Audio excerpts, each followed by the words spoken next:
Morning class 11th student. बेटा आज का हमारा टॉपिक है मोशन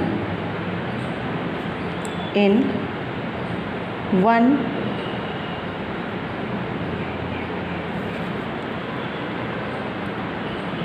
2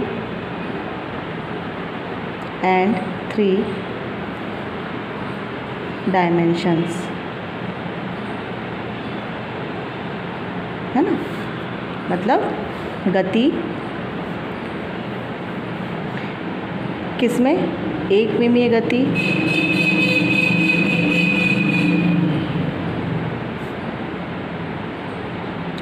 द्विविमीय गति और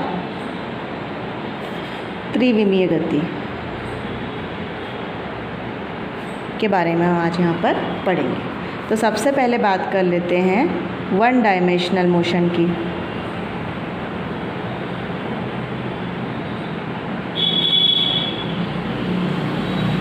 या फिर हम बोलेंगे इसे एक विमीय गति की, है ना।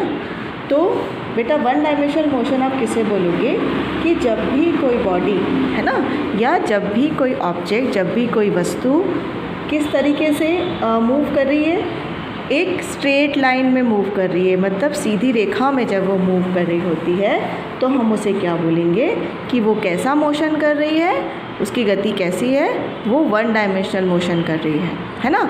जब वो सीधी रेखा में गति कर रही होगी, सीधी रेखा में जब गति कर रही होगी या सीधी रेखा में वो मूव कर रही होगी, स्ट्रेट लाइन मोशन वहाँ पर वो कर रही है, तो उसे हम क्या बोलेंगे कि वो क्या है, वन डायमेंशनल मोशन है। जैसे कि अगर एग्जाम्पल की बात की जाए तो train running on a track, है ना, train running on a track, है ना। जब रेलगाड़ी जो होती है, ट्रेन जो होती है, पटरी के ऊपर चलती है, उस ट्रैक पर चलती है, तो वो कैसा पाथ फॉलो करती है, वो एक स्ट्रेट लाइन पाथ जो है वो फॉलो वहाँ पर करती है। ठीक है बेटा। या हम बोल सकते हैं कि अगर जो कार है वो एक स्ट्रेट लाइन में मूव कर रही है, किसी रोड पर स्ट्रेट लाइन मोशन कर रही है, मतलब एक सीधा रोड है, उसी के ऊपर वो मूव कर रही है, तो उसे हम क्या बोलेंगे कि वो कौन सा मोशन कर रही है बेटा, वो वन डायमेंशनल मोशन वहाँ पर कर रही है। सेकंड बात करते हैं हम टू डायमेंशनल मोशन, या हम जिसको बोल सकते हैं द्विविमीय गति, है ना।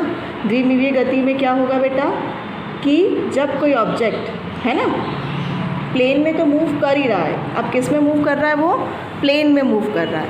यहाँ पे तो हमने क्या बोला था कि स्ट्रेट लाइन में मूव कर रहा है, अब यहाँ पर वो प्लेन में मूव कर रहा है। जैसे ये होता है ना X direction, Y direction, Z direction, तो ये कौन सा हो जाता है, ये एक्स वाई प्लेन हो जाएगा, है ना, ये जेड एक्स प्लेन हो जाएगा, ये वाई जेड प्लेन हो जाएगा। तो वो किस में मूव कर रहा है, एक प्लेन के अंदर वो मूव कर रहा है, एक प्लेन के अंदर वो क्या कर रहा है, आगे की तरफ बढ़ रहा है। ठीक है। तो उसे हम क्या बोलेंगे, उसे हम बोलेंगे कि वो कौन सा मोशन है, वो टू डायमेंशनल मोशन है, द्विविमीय गति है। एग्जाम्पल देख लेते हैं बेटा। एग्जाम्पल में क्या आ जाएगा बेटा, एग्जाम्पल में आ जाएगा इसका सर्कुलर मोशन, है ना। सर्कुलर मोशन करती हुई, जैसे बॉल है, सर्कुलर मोशन, जब बॉल को हिट करते हैं हम बैट से, तो बॉल जो है वो घूमती हुई जाती है ना, घूमती हुई जब ग्राउंड पे वो मूव कर रही होती है तो वो साथ घूमती भी है और एक पाथ को भी फॉलो करती है ना। जिस पाथ में वो जा रही है, जैसे ये बॉल है तो ये क्या करेगी, घूमती हुई जाएगी इस पाथ पे, है ना, तो घूम भी रही है और पाथ को भी फॉलो कर रही है, तो हम कौन सा मोशन बोलेंगे, उसे हम बोलेंगे टू डायमेंशनल मोशन। ठीक है। और दूसरा एग्जांपल अगर बात करें तो अगर जो इंसेक्ट होते हैं, है ना, इंसेक्ट क्रैविंग ऑन द ग्राउंड की अगर बात करें कि इंसेक्ट जो है ग्राउंड पे क्रैविंग करते हैं, है ना, रेंगते हैं, तो जब वो रेंगते हैं तो भी उनका मोशन कौन सा मोशन कहलाएगा बेटा, टू डायमेंशनल मोशन वहाँ पर कहलाएगा। ठीक है बेटा। अब लास्ट आता है हमारा थ्री डायमेंशनल मोशन,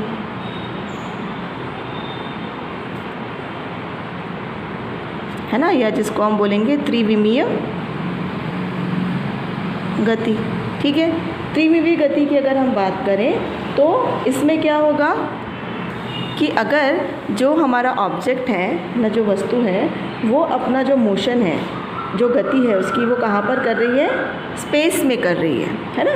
स्पेस में जब वो गति कर रही होती है तो हम वो क्या बोलेंगे कि वो कौन सी गति है, वो कौन सा मोशन है? वो 3 डायमेंशनल मोशन वहाँ पर कहलाएगा। एग्जाम्पल की हम बात कर लें कि एरोप्लेन है ना, एरोप्लेन की बात कर लें, या हम बात कर लें फ्लाइंग बर्ड की, है ना। तो फ्लाइंग बर्ड की कोई अगर बोला जाए कि अगर बर्ड जो है वो फ्लाई कर रही है तो उसकी कोई पर्टिकुलर डायरेक्शन नहीं होती है ना। वो एक्स डायरेक्शन में, वाई डायरेक्शन में, जेड डायरेक्शन में, जहाँ चाहे वहाँ वो मूव कर सकती है ना। तो वो कौन सी मोशन कहलाएगा उसका? वो मोशन कहलाएगा उसका 3 डायमेंशनल मोशन। ठीक है। जब हम फ्लाइंग बर्ड की बात करेंगे, एरोप्लेन की बात करेंगे, या जो गैस के मॉलिक्यूल्स होते हैं, है ना, वो भी किसी भी दिशा में, किसी भी डायरेक्शन में मूव कर सकते हैं। तो जब वो किसी भी डायरेक्शन में मूव कर सकते हैं तो जो उनका जो मोशन होगा वो कौन सा मोशन कहलाएगा? वो 3 डायमेंशनल मोशन वहाँ पर कहलाएगा। चलिए बेटा, आगे हम बात करते हैं पोजीशन टाइम ग्राफ के, है ना। मतलब हम यहाँ पर क्या देखेंगे कि कोई वस्तु या कोई ऑब्जेक्ट जो है वो गति कर रहा है, मोशन कर रहा है, तो टाइम के साथ में, है ना, उसके अंदर कैसे कैसे चेंजेस वहाँ पर हो रहे हैं। ठीक है। अब देखिए कि जब हमारा जो ऑब्जेक्ट है ना, या जो वस्तु है वो आगे की तरफ जा रही है, मान लीजिए बॉल है हमारे पास में, वो एक स्ट्रेट लाइन पाथ जो है वो फॉलो कर रही है ना, आगे की तरफ वो जा रही है। ठीक है। किस डायरेक्शन में जा रही है बेटा? एक्स डायरेक्शन में जा रही है। ठीक है।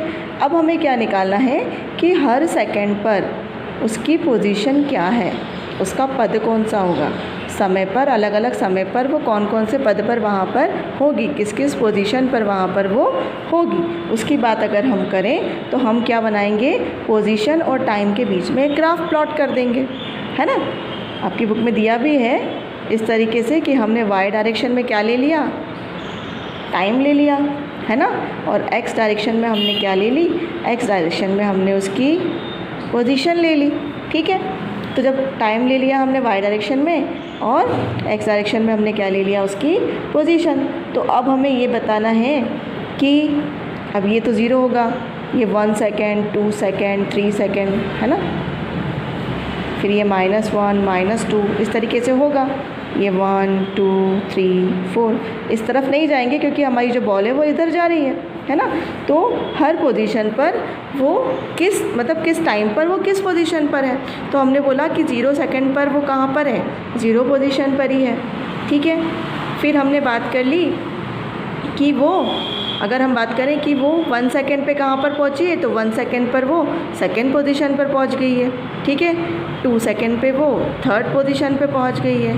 3 सेकेंड पे वो फोर्थ पोजीशन पे पहुँच गई है। तो बेटा हमारा ग्राफ कैसा बनेगा? इस तरीके का ग्राफ हमारा बनेगा, क्योंकि 0 पर तो 0 ही पोजीशन थी, 1 पर कहाँ आई? 2 पोजीशन पर, 2 सेकेंड पर आई 3 पोजीशन पर, 3 सेकेंड पर आई 4 पोजीशन पे। तो इस तरीके से उसका क्या बन गया हमें? यह हमें मिल गया उसका पोजीशन टाइम ग्राफ, कि कितने समय पर वो किस पोजीशन पर अवेलेबल थी। ठीक है। तो ये हो जाता है बेटा हमारा पोजीशन टाइम ग्राफ, है ना। अब अगर हम बात करते हैं डिस्टेंस की, या जिसको हम बोलते हैं दूरी, है ना, तो डिस्टेंस किसे बोलेंगे बेटा? है ना, डिस्टेंस हम बोलेंगे कि जितनी टोटल लेंथ या जितनी टोटल लंबाई, है ना, जितनी टोटल लंबाई एक ऑब्जेक्ट, है ना, एक दिए गए समय में, एक गिवन टाइम इंटरवल में वो क्या करेगा? उसे कवर करेगा, है ना। तो उसे हम क्या बोलेंगे कि उसने इतनी डिस्टेंस जो है वहाँ पर मेज़र करी है, या इतनी डिस्टेंस उसकी वहाँ पर होगी। ठीक है। मतलब टोटल लेंथ, उसकी जो टोटल लेंथ होगी, जितनी टोटल दूरी उसने तय की होगी, जितनी टोटल लेंथ उसने तय की गई होगी उस दिए गए टाइम इंटरवल में, वो क्या कहलाएगी? उसकी डिस्टेंस वहाँ पर कहलाएगी। ठीक है। डिस्टेंस की अगर हम बात करें कि CGS यूनिट और SI यूनिट की, तो CGS यूनिट और SI यूनिट क्या होगी? CGS यूनिट हो जाती है डिस्टेंस की सेंटीमीटर, और अगर हम बात करें SI यूनिट की तो वो हो जाती है यहाँ पर मीटर। डिस्टेंस को हम सेंटीमीटर या मीटर में मेज़र कर सकते हैं। ठीक है बेटा। फिर देखते हैं हम डिस्प्लेसमेंट, जिसको बोलते हैं हम विस्थापन, है ना। डिस्प्लेसमेंट क्या होगा? डिस्प्लेसमेंट होगा कि हमने क्या कर दिया, उसकी पोजीशन को क्या कर दिया बेटा, चेंज कर दिया। ठीक है, उसको हमने ऑब्जेक्ट को जब मूव कराया एक पर्टिकुलर डायरेक्शन में वो मूव कर रहा था और उसकी पोजीशन क्या होती जा रही है, वो चेंज करता जा रहा है और किसी पर्टिकुलर डायरेक्शन में ही उसे वो चेंज कर रहा है। The distance travel by a body in a particular direction is called displacement, है ना। एक ही डायरेक्शन में, है ना, पर्टिकुलर डायरेक्शन में वो क्या कर रहा है, जितनी डिस्टेंस वहाँ पर कवर कर रहा है वो क्या कहलाएगा, उसका वो कहलाएगा बेटा उसका डिस्प्लेसमेंट, है ना। डिस्टेंस में हमने क्या देखा था कि कितनी लेंथ वो कवर कर रहा है, वो कहलाएगा उसका डिस्टेंस। डिस्प्लेसमेंट में हम देखेंगे कितना डिस्टेंस वो कवर कर रहा है, वो कहलाएगा उसका डिस्प्लेसमेंट या फिर विस्थापन। ठीक है बेटा।